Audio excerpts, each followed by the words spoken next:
show. I really appreciate it. We are going to jump right into this. I was listening to a podcast a couple of hours ago, and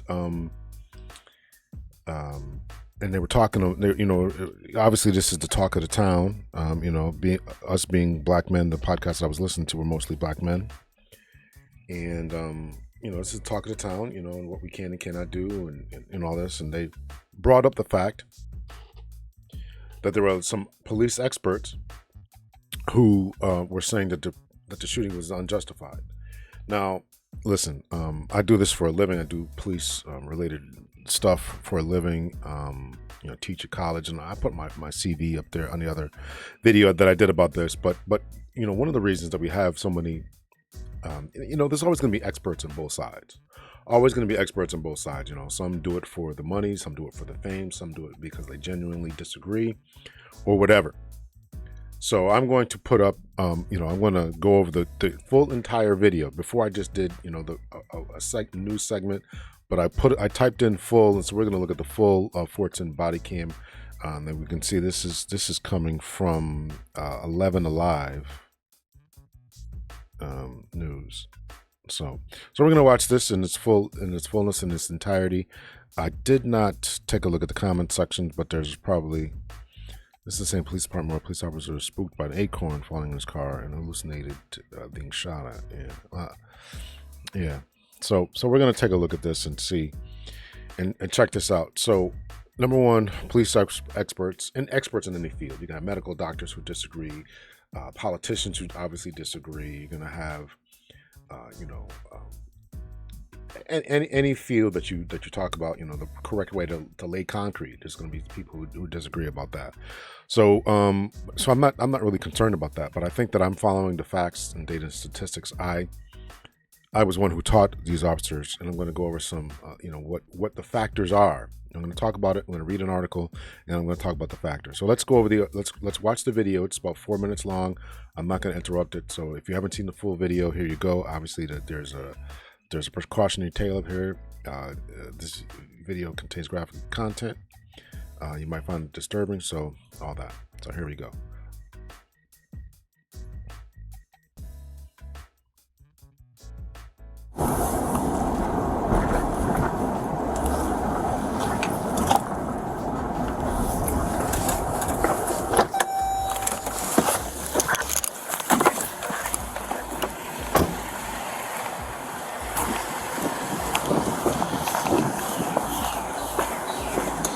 Howdy, sir.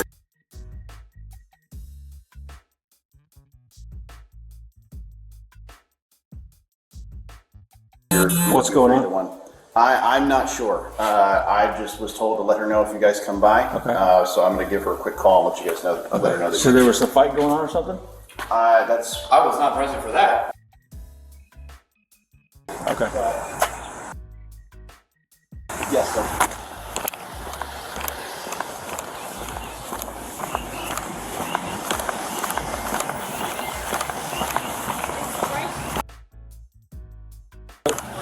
Are they fighting or something? She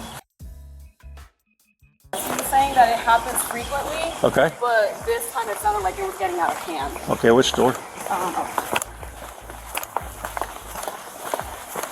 I'm not sure. 2 weeks ago I was walking by their apartment basically on this side, and I was hearing someone yell like, "Shut the f*** up, like you stupid B word" and all this other stuff, and I heard a slap.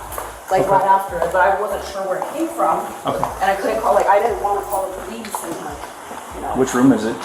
1401. 1401. Okay. 1401. But the girl sounded scared, the one that called. She said, she was like, it sounds like it's getting really out of hand. So it's hit number 4, huh? Yeah. Okay.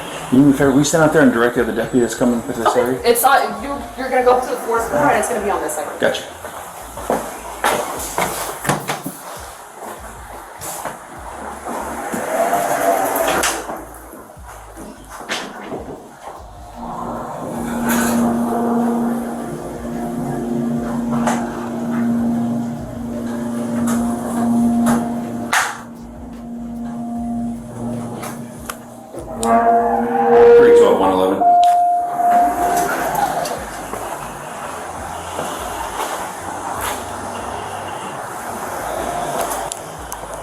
312 and 111.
Sheriff's office, open the door!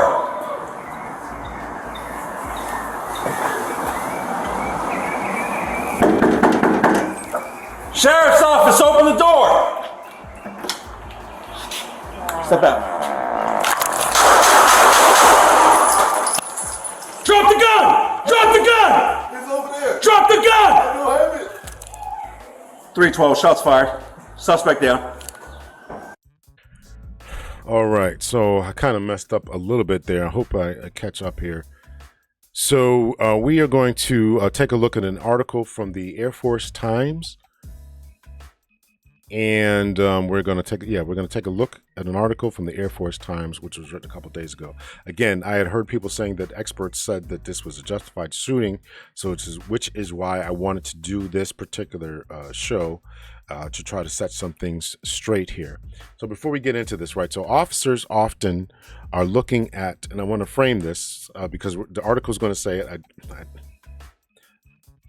I had some technical difficulties here, but the article is going to say exactly what I'm going to say. Officers are I want you I want you to think about this as we just saw the incident unfold. The officer walks into the scene, talks to a young lady who then points him to 1401, and then from 1401, he listens to the door. It's not clear what's being said. I'm sure that during the part of the investigation is going to clean up the audio, suppress the birds chirping and all that, and try to hear exactly what was on the other side of the door. That's going to be part of the process. Next thing is, from that point, he knocks 3 times, he listens, knocks 3 times, second and third time, he announces police officers, right? So imagine yourself in that case, close your eyes and imagine yourself, you're this officer. I know that you haven't been through training and all that, and I know that we want to think that our people are trained, that our officers are trained better than this, but this is the training to put yourself in this split-second type of scenario. And the officer is once he's in that scenario, right? Once you imagine yourself in that scenario, you have to act.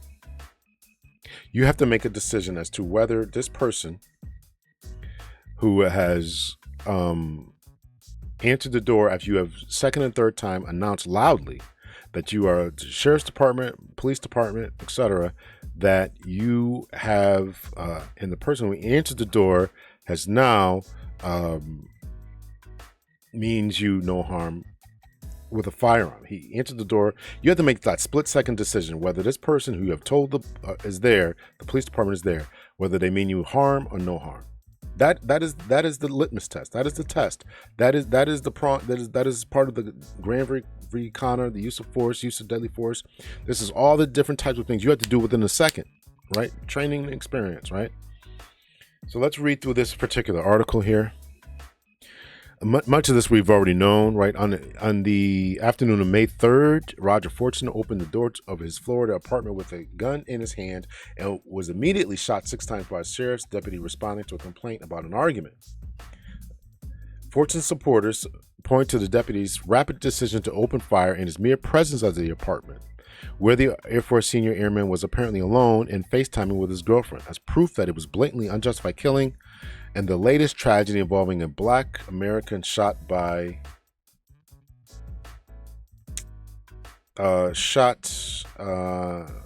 at home by law enforcement.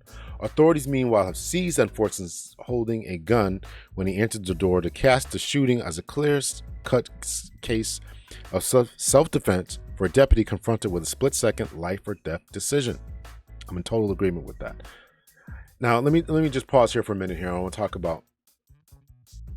about good shoots and all that kind of stuff, right? You may hear officers say, "Oh, it was a good shoot," right? We're not saying that it's morally justified. We're not saying we feel good about it, but we are saying that it's in the eyes of the law, that this is a situation wherein the officer should not face any type of legal repercussions because he was acting in self-defense. That's what we mean by good shoot. Not that we're happy about it. We're not high-fiving. We're not going out to celebrate because, yeah, we killed somebody. I'm sure that this officer, I don't know, we don't know anything about him yet, but you don't know if he was in the military. We don't know these types of things, and so I'm sure that he is feeling some type of way about this particular incident. So I just want to be clear about what we mean by good shoot and all that. Investigators will consider these factors when deciding whether to charge a deputy in a case that also reflects the realities officers face every day in a country where millions of people carry guns, including Florida, one of the largest gun ownership states. Policing experts say Forson simply holding a gun when he opened the door wasn't enough justification to use force, but investigators will also have to consider what information the deputy knew when he responded and whether Forson showed any behavior indication that he posed a threat. You have to take all of these things into consideration. We call it the totality of circumstances. They also say the proliferation of legal and illegal firearms is forcing officers throughout the country to have to decide faster than ever what constitutes a deadly threat. Well, I think that's a little bit hyperbolic. Guns have always been around in this country, but yes, there's so many of them that officers do have to make split-second decisions.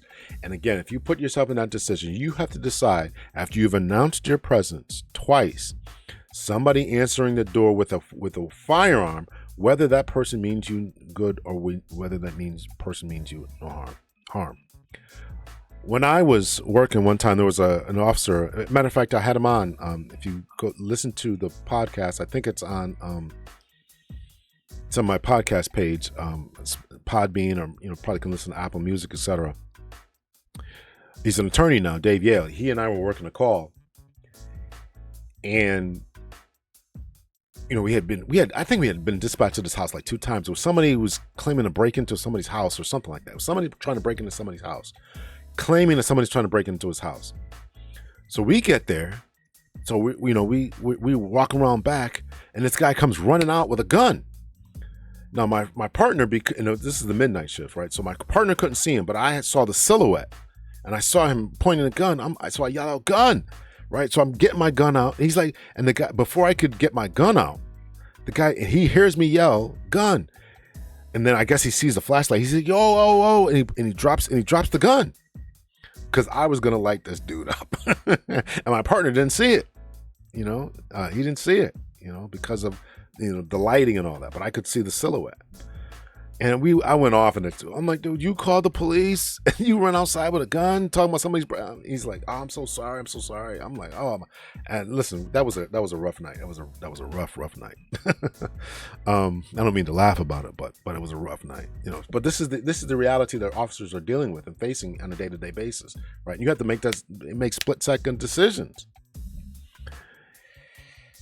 The presence of gun enhances the risk, but mere presence is not at all justification for using deadly force, Adams said. The redacted video released Thursday by the Okaloosa Sheriff's in response to allegations raised by attorney for Forson's family showed a deputy speaking to a woman outside the Fort Walton Beach apartment complex who described someone hearing an argument. He also mentioned, right, they leave stuff out, right? We also heard her say that, some kind of slap or smack or something, right? Some kind of physical violence. All this plays into the officer's heightened state of awareness, or increases their heightened state of awareness, or increases their awareness to a heightened state. The deputy, whose name and race haven't been released, bangs on Forson's door, pauses, then knocks again. Well, the first thing that he does is he pauses and he listens for about 30 seconds, seeing if there's any type of altercation that's going on inside. That's tactical. Seeing what's going on inside. Then he knocks. And knocks again, yelling that he's from the sheriff's office. 2 times he yelled that. Knocks total of 3 times. Second and third time he announces he's from the sheriff's office. Open the door.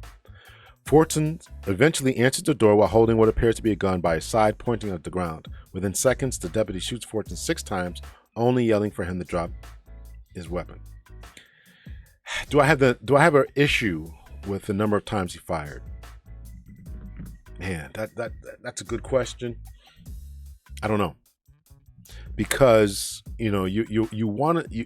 officers are trained to stop the threat, shooting to stop the threat. At what point are you sure that the threat has been stopped? Is it when they're on the ground? There's another police expert. She talks about 2 taps and then tap and then reassess. 2 shots. I think it's 2 shots to the body, 1 to the head. She says for the LAPD or something like that. You shoot to stop the threat. But I don't think that any of that is really going to matter as far as excessive force, right? I mean, and so Sheriff Eric Aiden said the deputy acted in self-defense, and he rejected assertions that the deputy was at the wrong apartment. Ben Crump, an attorney for Fortin's family, said that they remained adamant that the deputy went to the wrong unit because Fortin hadn't been home on a FaceTime call with his girlfriend. But he could have been yelling with his girlfriend, right? That just because he's home doesn't mean that he wasn't yelling at her, and that could have been what caused it. They might have heard stuff, and maybe he was in there banging around. I'm not trying to victim blame here.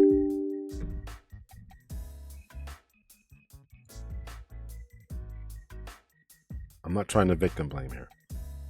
I'm just trying to give some justifications or mindset of what prompted the initial call to the police.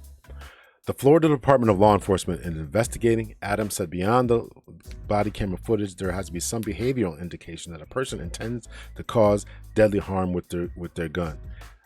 Again, you've been called to this department. You've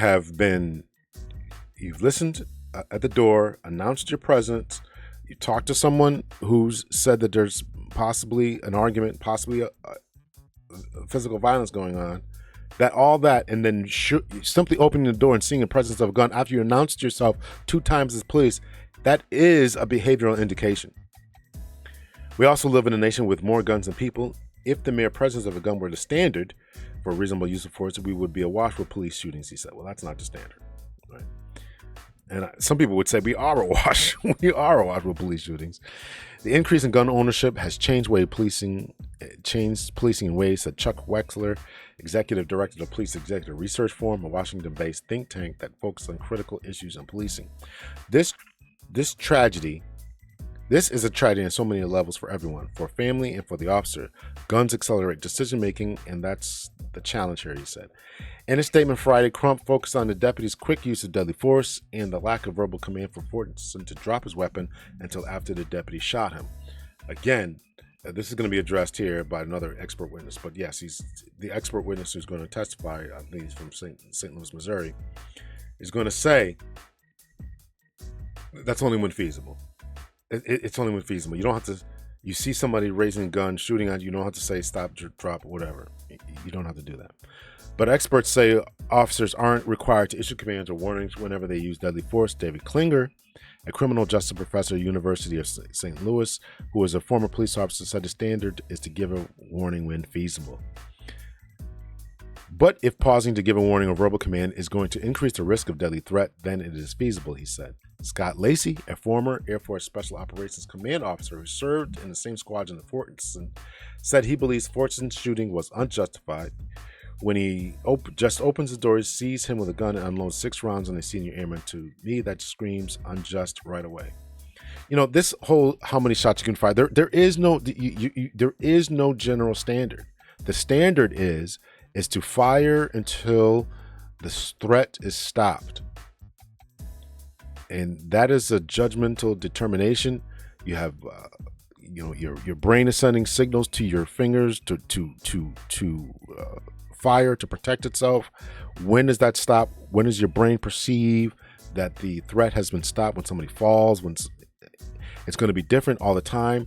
There's different time lags, perception lags, all this different type of thing, right? So one officer might fire 2 times, another might fire 6. It's gonna be different, and there is no standard. I know that's tough to hear, but there is no standard. Lacey responded to a Facebook post from Air Force leaders that called for people on the base to support Forson's family while maintaining professionalism. Lacey called the shooting unjustified and urged commanders to instead take a stand and do something, adding that he'd feel unsafe with the sheriff's department at his doorstep. I mean, everybody wants justice. I get it, man. I get it.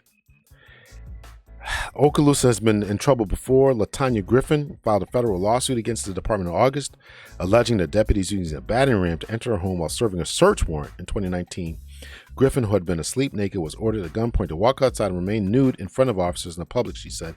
She was never arrested nor charged with the crime.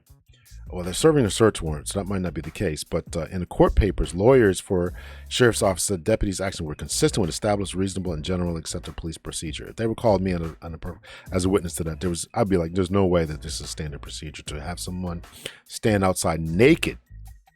You can't get her a bathrobe, a towel, something from her apartment. You don't have blankets in your car. You can't ask a neighbor to get something. There's no way. She's going to win a lot of money over that. If all this is true, right? If all this is true.